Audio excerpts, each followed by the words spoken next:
Baik, kita masuk pada review dari siapa ini? Indah Rosiana ya. Kandungan surah Al-Jumu'ah dan tradisi pembacaannya setiap Jumat pada santriwati.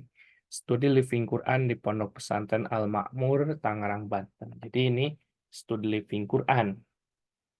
Nah, untuk studi Living Quran ini tentu datanya adalah di lapangan. Kalau untuk judul sebenarnya nggak ada permasalahan, namun pertanyaannya adalah sebelum masuk ke latar belakang, adakah yang unik dari pesantren Al-Ma'mur berkaitan dengan tradisi pembacaan surat Al-Jum'ah?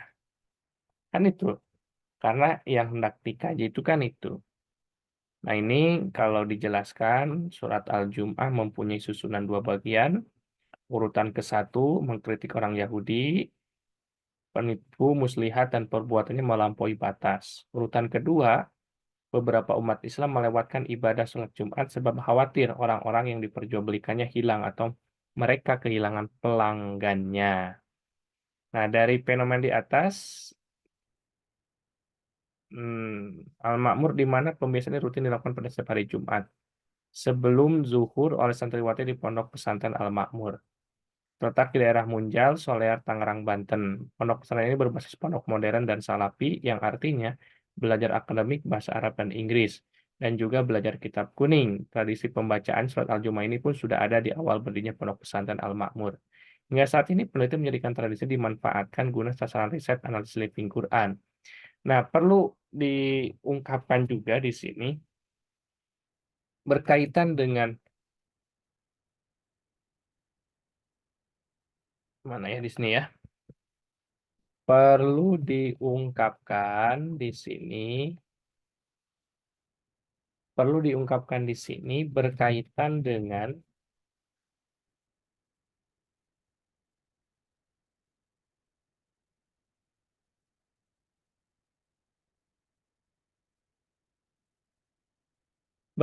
diamati pada umat Islam tertentu. Perlu diungkapkan di sini berkaitan dengan karakteristik pembacaan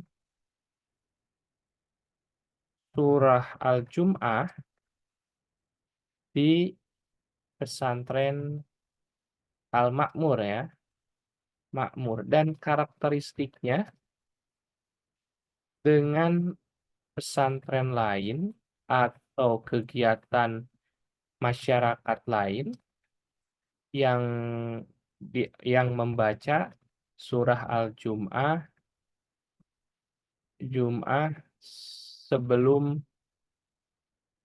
sholat Jumat. Misalnya gini, kalau misalnya tidak ada, ternyata yang membaca surat Al-Jum'ah itu hanya di pesantren ini, maka itu ungkapkan bahwasanya tradisi pembacaan surat Al-Jum'ah ini sejauh dalam beberapa data yang ada menunjukkan hanya ada di pesantren ini dengan pembacaan waktu tertentu dengan cara bacanya seperti ini. Ini kan menunjukkan karakteristik yang menarik loh untuk dikaji. Atau misalnya ternyata ada di pesantren lain atau mungkin di masjid lain, kita ungkapkan bahwanya pembacaan surat Al-Jum'ah ini memang di kalangan Muslim Indonesia selalu dibaca. Di antaranya di pesantren A, B, C, dan di masjid. Namun, karakteristik yang unik dalam pembacaan surat Al-Jum'ah di pesantren ini adalah ini. Bahkan kita bisa juga mengungkapkan salah satu apa yang dirasakan oleh pembaca terhadap surat Al-Jum'ah untuk menunjukkan perbedaan dengan pembacaan surat Al-Jum'ah di tempat-tempat lain.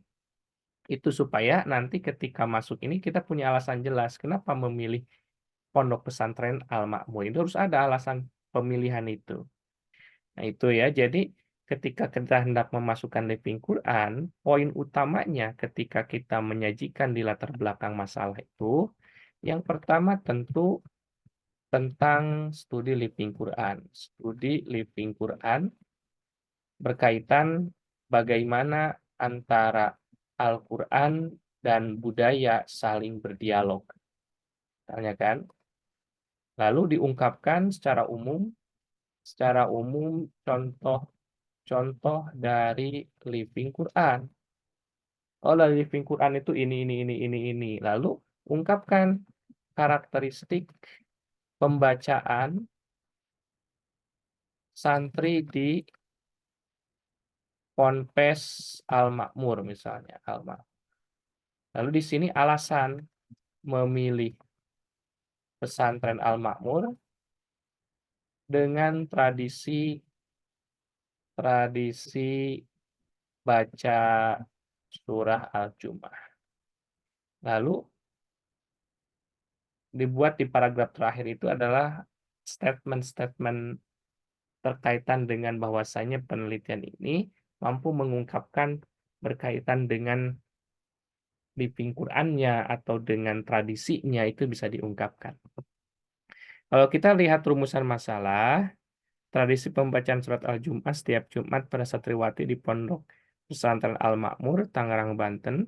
Bagaimana pengaruh tradisi pembacaan surat Al-Jumu'ah setiap Jumat pada santriwati di Pondok Pesantren Al-Makmur, Tangerang? Nah, ini berarti diungkapkan juga yang bacanya itu ternyata apakah santri atau santriwati atau semua santri ataupun santriwati. Kan itu kan beda. Objek nanti atau responden yang hendak nanti kita akan wawancarai. Nah, itulah itu yang penting. Nanti perlu diperhatikan ikuti beberapa skripsi kakak tingkat kalian berkaitan dengan langkah-langkah pada bab 1 tentang metode penelitian. Namun yang penting itu adalah supaya ini dapat, kalau misalnya ya ini belum diujikan proposal, maka ini perlu disajikan. Sehingga dari pihak penguji yakin bahwasanya di Pondok Pesantren Al-Makmur dengan pembacaan surat Al-Jumu'ah itu memiliki keunikan dan nanti dikuatkan dengan penelitian terdahulu yang berkaitan dengan pembacaan surat-surat Al-Jum'ah kalau ada misalnya pada sebelum sholat Jum'ah. Kalau santriwati misalnya apa? Ini kan menunjukkan karakteristik perbedaan. Lalu kalau untuk bab 2 definisi Al-Quran, living Quran, oke ya, nggak ada permasalahan. Surah Al-Jum'ah oke, pondok pesantren oke. Nah, ini yang perlu nanti diungkapkan. Ini yang perlu diungkapkan tentang teori seperti apa yang digunakan. Kalau misalnya Karl Mannheim, ini apa yang hendak disajikan? Jadi ini perlu kita paham langkah-langkahnya, teorinya seperti apa, sehingga kita dapat menyajikannya. Kalau untuk teori sosiologi ini memang agak berat ya. Kalau teori sosiologi ya, kalau yang paling dianjurkan itulah teori resepsi, resepsi Al-Quran. Dan ini kebanyakan kakak tingkat yang menulis skripsi itu menggunakan resepsi Al-Quran. Yang artinya bahwasanya ketika santriwati membaca itu, apa yang mereka rasakan, apa yang mereka pahami, apa yang mereka bisa didapatkan dari pembacaan itu. Kalau sosiologis, itu tidak hanya dari resepsi, tetapi dari lingkungan sekitar yang membentuk. Karena sosiologi komunal.